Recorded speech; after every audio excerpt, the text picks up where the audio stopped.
Antibiotics వాడొద్దు అన్నారు కోళ్ళకి. యాంటీబయాటిక్స్ వాడితే కోళ్ళు కూడా తగ్గిపోతాయి, పడిపోతాయి బాగా.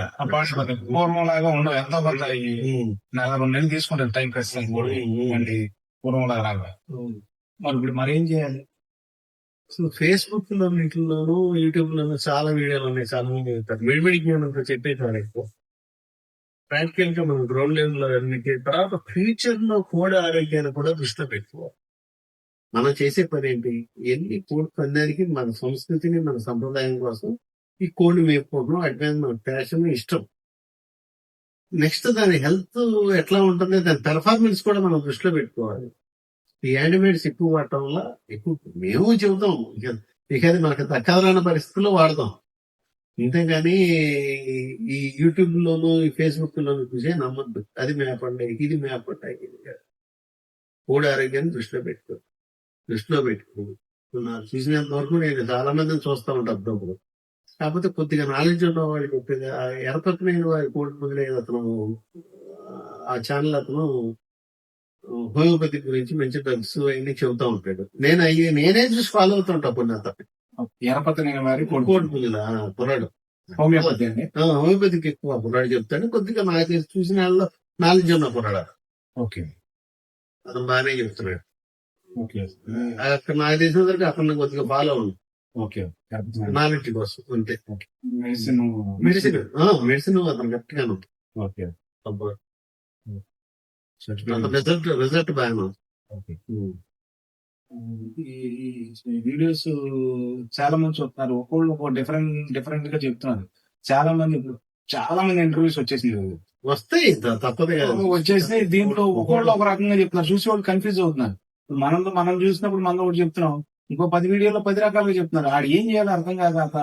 అంటే ఏ సబ్జెక్ట్ గురించి చెప్తున్నారు? ఆ మెడిసిన్ అవనివ్వండి, ఇంకోటి కోడి ఇలా ఉండాలని మనం చెప్పింది ఫైనల్ లో.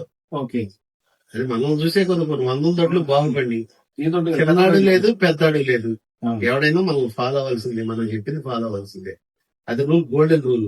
నెక్స్ట్ ట్రీట్మెంట్ పరంగానే సరే. ఇప్పుడు ట్రీట్మెంట్ అంటే యాక్చువల్ గా ఇదో ఈ జబ్బు వచ్చిందంటే ఈ యాంటీబయాటిక్ ఇది వాడటం గుడ్డిగా నేను వాడేవండి, దాంట్లో ఆర్గ్యుమెంట్ లేదు. కాకపోతే దానివల్ల వచ్చే సైడ్ ఎఫెక్ట్స్, కోల్డ్ పనికి రాకుండా పోవటం, వాటి పెర్ఫార్మెన్స్ కరెక్ట్ గా లేకపోవటం ఎక్కువ బాగుంది. అంటే అసలు కారణం ఏంటంటే మనం వాడే యాంటీబయాటిక్ వాటి మీద చూపించే తీవ్రమైన దుష్ప్రభావం. వాడి గట్ట బ్యాక్టీరియా అంతా దెబ్బతిరిపోతుంది. వాడి గట్ట బ్యాక్టీరియా బాగుండాలంటే కోడి నువ్వు ప్రోబయాటిక్స్ ప్రీబయాటిక్స్ సహజంగా జబ్బులు రావు. ఒకవేళ వచ్చింది, ఇప్పుడు ఆ కుర్రాడి పేరు చెప్పే కదా, హోమియోపతికి వాడుకోండి. హోమియోపతికో ఆయుర్వేదం ఏదో ఒకటి అవి వాడండి, కానీ యాంటీబయాటిక్స్ సాధ్యమంతగా కోళ్ళకి ఇవ్వద్దు. అదైతే బెల్లం పుట్టిన పిల్ల పుట్టంగానే 3 రోజులు బెల్లం నీళ్లు పెట్టుకుంటే అదే యాంటీబయాటిక్, నేచురల్ యాంటీబయాటిక్. వెల్లుల్లిపాయలు నేచురల్ యాంటీబయాటిక్. అట్లా ఇచ్చుకుంటే వెళ్ళండి. అంతేగాని పెద్దానికి పుట్టిన పిల్లకి ఆక్సిటెట్రాసైక్లిన్, లియోడాక్స్ పౌడర్లు అవి చాలా మంది వాడతారు. జబ్బులు రాకుండా చేయండి, ఇమ్యూనిటీ పెంచండి. అంతేగాని యాంటీబయాటిక్ అంటే అక్కడే చంపేస్తున్నాం. గట్టు బ్యాక్టీరియా అక్కడే నుంచి చంప వేయాలి. నాకు తెలిసి నాటుకోడి అనేది కాదు, అది నాటుకోడి అంటే ఏంటంటే నేచురల్ గా తిరిగింది. గట్లో ఉన్న బ్యాక్టీరియా అక్కడే ఇమ్యూనిటీని అక్కడే చంపడం ఏం చేస్తున్నాం చిన్నపిల్లప్పటి నుంచి. అసలు మెయిన్ సూపర్ పాయింట్ ఇమ్యూనిటీ. నువ్వు అనుకుంటావు కానీ ఏదో వద్దని కాదు, ప్రాపర్ వ్యాక్సినేషన్ చేసుకో అంతే. ఇప్పుడు మెరాక్స్ చేయాలన్నారు, అదే మెరాక్స్ అనేది కంపల్సరీ. ఎందుకంటే మెరాక్స్ తో ప్రాబ్లం ఏంటంటే అసలు నీకు జబ్బు తెలియదు. సంవత్సరాల లోపు ఇప్పుడు సంవత్సరం మధ్యలో బయటపడదు. ఆహా కోడి బ్రహ్మాండంగా ఉంది, మనం గాబులు వేసుకోం గానీ మనం అమ్ముదాం అనే స్టేజ్ లోకి వస్తుంది. మనకి రోజుకి తగ్గిపోతే వస్తుంది, నీ చేతికి కాదు. 100 పిల్లలు వస్తే నీ చేతికి వచ్చేదే 40-50 వస్తాయి. వాటిలో ఇక మొత్తం చస్తే నీకు మిగిలేదేంటి? ఒక కోడిని పెంచి పెద్ద చేయటానికి నీకు ఎంత ఖర్చు అవుతుంది? చీ అంటే 10,000 ఖచ్చితంగా. చిన్నపిల్లప్పటి నుంచి 10,000 ఖచ్చితంగా అవుతాయి, దాంట్లో ఆర్గ్యుమెంట్ లేదు. ఎందుకు చూడలేదు అసలు మన దగ్గర చచ్చిపోయినన్ని ఎవరి దగ్గర చచ్చిపోయి ఉండవు. ఎందుకంటే ప్రాక్టికల్ ఫస్ట్ మనం సక్సెస్ అయిన తర్వాత ఇంకోటి చెప్పాం.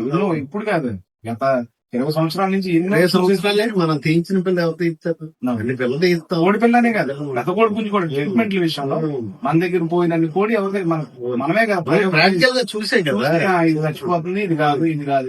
మనం సక్సెస్ అయినాక ఒక నలుగురికి షేర్ చేసాం. 10 మంది బాగుండాలి, ఇండస్ట్రీ బాగుండాలి. పిల్లలన్నీ ఫిలిప్పీన్స్ వాళ్ళు తీయించినట్టు మనం కూడా తీయించాలి, అన్ని ఒకే రకంగా ఎట్లా ఉండాలి అంటే అది చెప్పాం. కాకపోతే అది తీసుకోవాల్సిన జాగ్రత్త తీసుకోవాలి. ఆ పిల్లకి ఇంజక్షన్ ఒకటి అదే కదా, ఆ తల్లిదండ్రి ఏళ్ళు కాళ్ళు తినంగా మళ్ళీ అందులో సగం పిల్లలు అందటం.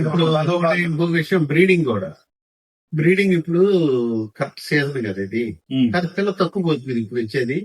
ఆ వర్షానికి బయటకి తడవకుండా జాగ్రత్తగా గాబుల్లో వేసుకుని వర్షం లేని బయటకు వదులుకుంటా జాగ్రత్తగా ఒక మనిషి దాని వెనకాల ఉండి ఒక 100 పిల్లలు 100 పిల్లలు యూనిట్ గా పెట్టి చేసుకోండి. 100 పిల్లలు ఒక యూనిట్ గా ఉందనుకో, 100 పిల్లలు మనిషిని చెప్పి తిప్పుకుంటా వర్షం రాగానే గబాలు 100 తోలుకుంటా అని జాగ్రత్త చేసుకుంటే బాగానే వచ్చి తిప్పుకోవడం.